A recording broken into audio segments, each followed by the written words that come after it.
Finally, we have phase 6, which is share.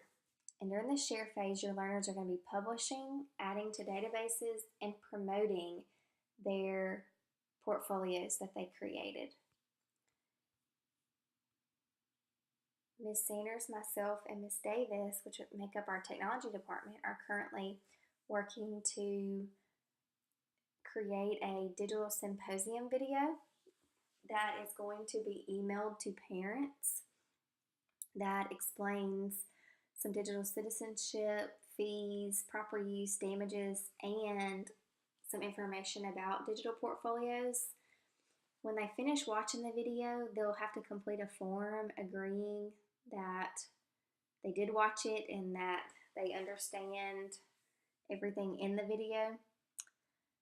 That's also going to include our younger learners who are using Seesaw.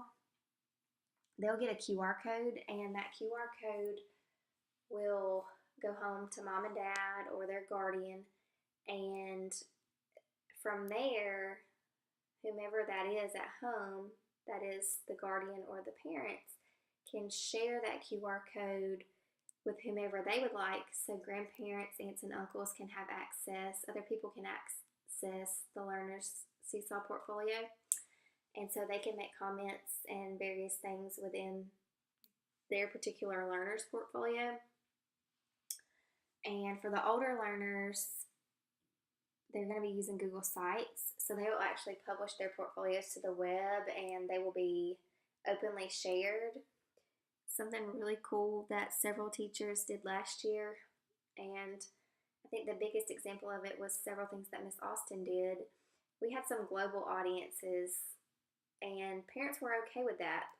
So we just decided to put that into the digital symposium that, you do know that your child's portfolio will be published if they're using Google Sites, and you will have the opportunity to choose if they're using Seesaw.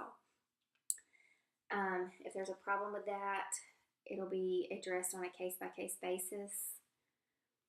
Now let's look. I'm in the process of creating this for Miss Sanders. This will go home with learners in kindergarten through second grade the first couple days of school.